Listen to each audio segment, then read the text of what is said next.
Welcome back to AP Television. Today we're tackling a key topic in AP Macroeconomics, price indices and inflation. Inflation is something we all experience when the prices of goods and services rise over time.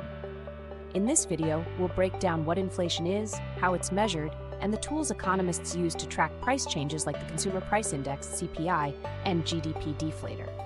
By the end, you'll understand how inflation impacts the economy and everyday life.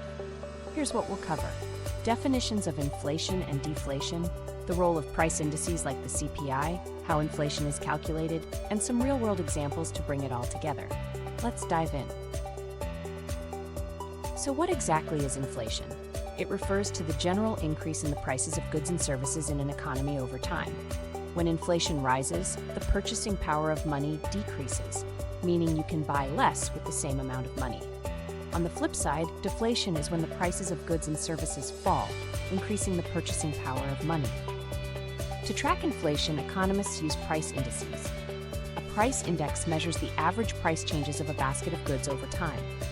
The most common price index is the Consumer Price Index, CPI, which tracks the prices consumers pay for everyday goods like food, clothing, and housing.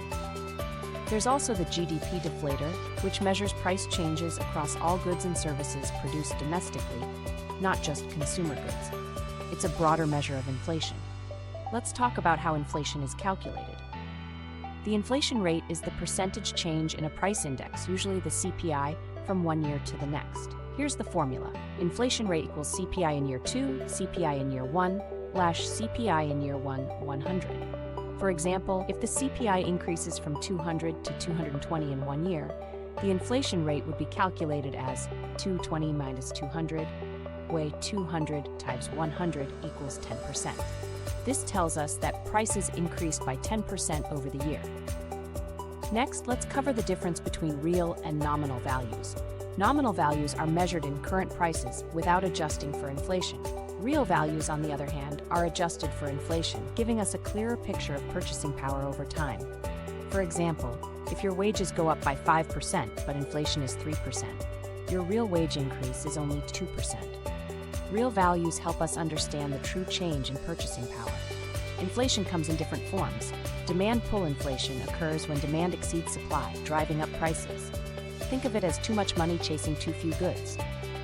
On the other hand, cost-push inflation happens when the cost of production increases, leading businesses to raise prices to maintain profits.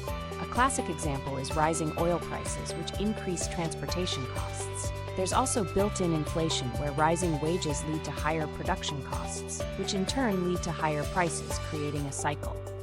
While the CPI is a useful tool, it has its limitations. One issue is substitution bias. The CPI assumes consumers buy the same basket of goods every year, but in reality, people switch to cheaper alternatives when prices rise. Another issue is that the CPI doesn't always account for quality changes. If a product improves in quality but its price stays the same, the CPI might not reflect that improvement, meaning inflation could be overstated. Let's look at a real-world example: the U.S. inflation surge in 2021 to 2022. After the pandemic, global supply chains were disrupted, and demand for goods skyrocketed as economies reopened. At the same time, rising energy prices contributed to higher costs for producers. In June 2022, the CPI hit 9.1%, the highest in over 40 years.